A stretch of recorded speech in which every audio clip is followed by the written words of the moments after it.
Poética Podcast. Oi, gente! Hoje a gente vai mergulhar num material bem diferente. É um texto poético, curto, mas, olha, com umas imagens muito fortes. Se chama Digestão Mental, do Marcelo Moreira. E o título já diz tudo, né? Já entrega o jogo. A proposta é pensar no que a gente faz com o que acontece. Aqui dentro, na nossa cabeça. Exato. Não é sobre comida, é sobre como a gente processa ou digere os nossos próprios pensamentos, emoções. A missão aqui, eu acho, é tentar entender o que significa essa ideia de digerir a si mesmo. E é uma proposta que, tira a gente do lugar comum. Porque o autor não fala da mente como um computador ou um arquivo, sabe? A imagem que ele usa é a de um ecossistema, uma paisagem interna viva, com plantações, árvores. Terras férteis. Exato. Mas também com pragas, com ervas daninhas. É uma coisa orgânica. E como em todo ecossistema, tem um conflito, né? Uma luta. Nesse caso, a luta é entre o que ele chama de consciência plena e as armadilhas do ego. É aí que a história toda começa. Certo, então temos um conflito bem claro desde o início.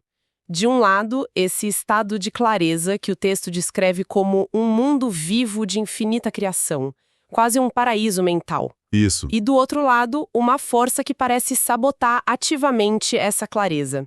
Vamos começar por esse sabotador. O que é exatamente esse ego na visão do texto? O texto o chama de falso eu.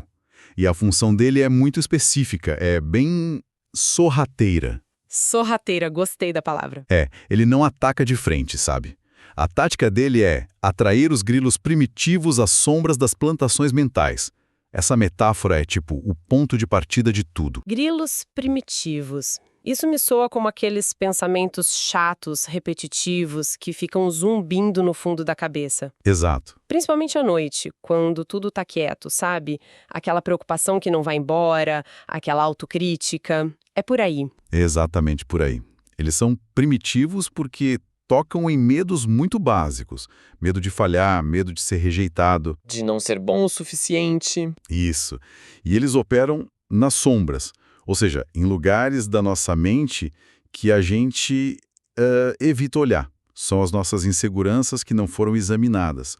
E o que eu achei curioso é como o autor conecta esses grilos direto com o medo. Assim. O texto diz que o alimento do medo age como pragas infiltradas que devoram cultivos. Não é raiva, não é tristeza, é especificamente o medo que serve de combustível. Faz todo sentido. O medo paralisa, né? E uma mente paralisada não consegue cultivar nada novo. Ela fica ali, presa. Enquanto as pragas, os grilos, se alimentam desse estado. Mas tem uma frase que descreve a mecânica do ego que é brilhante. Diz que o ego rima pensamentos que divergem e devoram. O que isso quer dizer na prática? Essa é a grande sacada. A escolha da palavra rima é genial, porque ela revela a principal arma do ego. Ele não usa a força, ele usa a sedução da lógica. Como assim? Ele pega uma preocupação sobre o futuro, por exemplo, e uma memória de um erro do passado. Duas coisas que a rigor não tem nada a ver. Certo? E ele as rima. Ele cria uma história convincente que soa como verdade. Tipo, lembra daquela vez que você falhou? Então, isso vai acontecer de novo nessa nova situação. É lógico. Essa rima é a narrativa tóxica que paralisa a gente, porque parece fazer sentido. Uau! É a criação de uma falsa coerência. Uma historinha que a gente conta pra gente mesma e que soa verdadeira, mas que na verdade é só um truque. Um truque do ego para se manter no controle, se alimentando do nosso medo.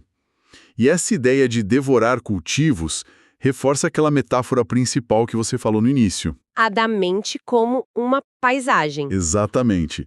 O texto nos convida a caminhar por essa paisagem. Se a consciência plena tem terras férteis, o ego, com essas narrativas, as devora com ideias cegas descontroladas. As ervas daninhas da mente exacerbada. Essa imagem é perfeita. Erva daninha não pede permissão. Ela simplesmente toma conta, sufoca as plantas que a gente queria ver crescer e rouba os nutrientes do solo. E o que elas sufocam nesse caso são as árvores da psique. Essa imagem das árvores é muito forte, né? Muito. não são só pensamentos flutuando. O autor está sugerindo que a nossa saúde mental tem uma estrutura, com raízes profundas. Nossas crenças, valores. Exato. E o ego, com as ervas daninhas, não ataca só a superfície. Ele sufoca a própria raiz que nos sustenta. É um ataque estrutural. Uma mente saudável, segundo o texto, teria árvores que crescem em liberdade, expansão, com um equilíbrio. Mas quando as ervas daninhas do medo tomam conta, essa estrutura toda fica comprometida. A paisagem, que poderia ser um jardim, vira um terreno abandonado. Isso. O processo de digestão mental, então, parece ser sobre jardinagem. É saber o que cultivar e, principalmente, o que arrancar pela raiz. Certo. Falamos das ervas daninhas, mas queria voltar aos grilos primitivos. Ok. Porque, a princípio, eles parecem ser só os vilões, os agentes do medo. Mas o texto complica um pouco isso, não complica? Ele diz que eles estimulam memórias ácidas, distorcidas. Isso soa como se ele tivesse uma função, a de trazer coisas velhas à tona. Essa é uma observação fundamental. Os grilos não são só vilões. Eles são carteiros. Carteiros. Carteiros que entregam correspondências bem desagradáveis. Eles funcionam como gatilhos que remexem num passado esquecido e o trazem para a superfície. O problema não é o ato de trazer, mas como eles trazem. Entendi. O passado não vem de forma organizada como uma lembrança que a gente pode analisar.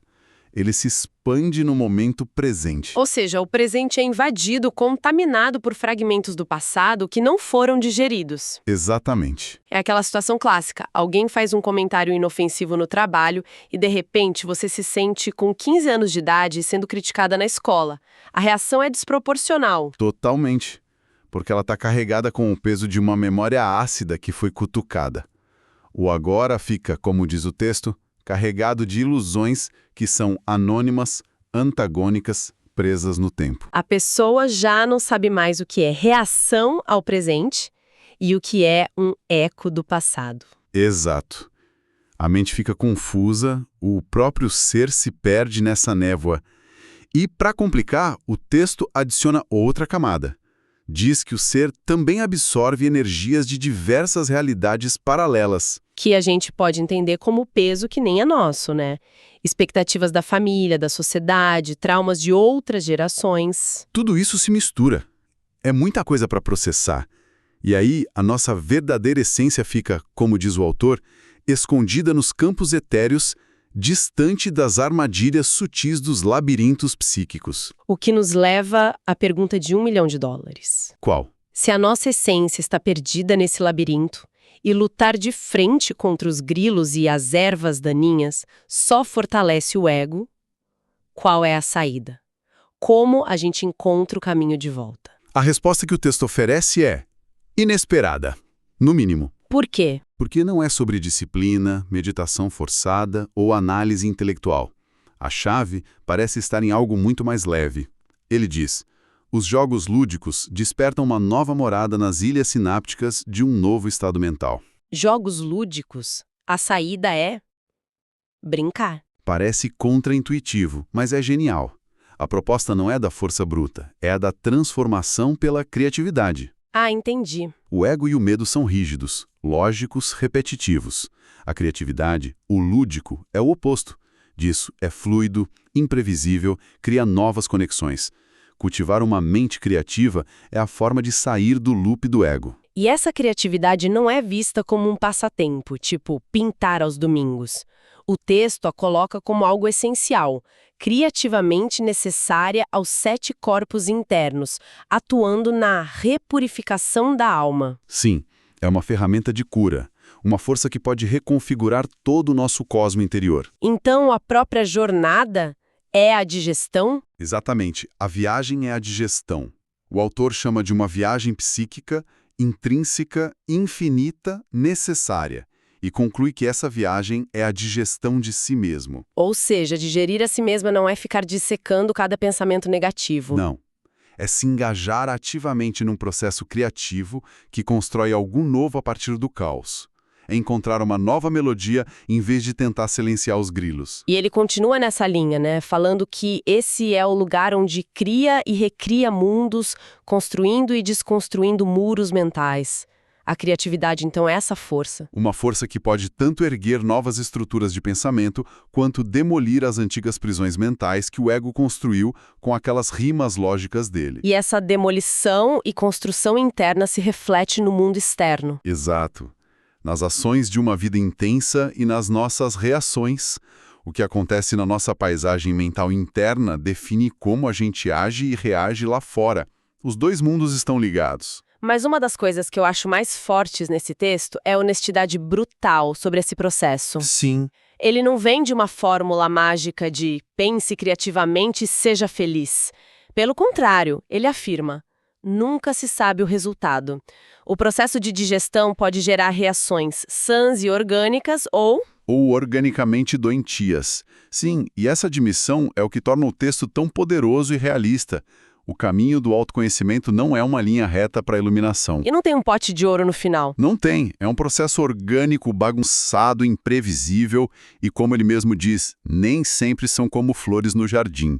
Pode haver dor, pode haver recaída, confusão. E gosto quando ele diz: nem são somente confusões num banquete de sugestões. Reconhece a complexidade. Não é só um jardim florido, mas também não é só um caos sem sentido. É algo no meio, algo vivo, que pulsa com potencial e risco. E é nesse meio termo, nessa aceitação da incerteza, que o texto encontra sua conclusão otimista. Mesmo no caos. Mesmo reconhecendo o caos, ele aponta para um potencial imenso, dizendo: se há universos tão frutíferos em meio ao caos. A ideia é que a própria confusão, as memórias ácidas, o próprio barro da nossa mente contém os nutrientes para a criação. Exato. A matéria-prima para o fruto está no problema. E isso leva ao convite final, que parece ser o objetivo de toda essa jornada. O texto nos chama: há do ser humano de comer do fruto criativo do ser à moda da alma divina. Comer desse fruto É a aceitação final, o ato de se nutrir da própria jornada. é a verdadeira nutrição. Depois de passar por todo o processo, a digestão final não é ter uma mente limpa, vazia. É aprender a extrair do caos o seu fruto criativo. É esse fruto que finalmente alinha o nosso eu com a nossa essência mais profunda, a alma. Comer desse fruto é o ato de se aceitar por inteiro, Com a paisagem inteira. com as flores e com as ervas daninhas. Resumindo a jornada que o texto propõe, então, a gente começa reconhecendo esse campo de batalha interno, onde a clareza e o medo disputam o território, e aí a gente aprende a ver a mente não como uma máquina, mas como um jardim que precisa de cuidados, Um jardim que pode ser invadido por ecos do passado, e que a solução para isso não é lutar com mais força. mas com mais criatividade. A proposta final é que, ao nos engajarmos nessa jornada criativa, mesmo sem garantias, a gente pode colher um fruto único, uma versão de nós mesmos que é nutrida pela nossa própria história complexa. É um mapa para uma jornada interior que é, ao mesmo tempo, assustadora e incrivelmente esperançosa. Não promete perfeição, mas promete autenticidade. E talvez a reflexão que fica, baseada direto no texto, seja sobre essa ideia de construir e desconstruir. O autor descreve a digestão de si mesmo como o lugar onde cria e recria mundos, construindo e desconstruindo muros mentais. Certo. A questão que ecoa depois da leitura é: quais muros mentais construídos pelo medo, por narrativas antigas, pelas rimas do nosso ego, estão sendo refletidos nas nossas ações hoje? E mais importante, que tipo de fruto criativo poderia nascer se a gente começasse de fato a digerir esses muros, em vez de só viver dentro deles?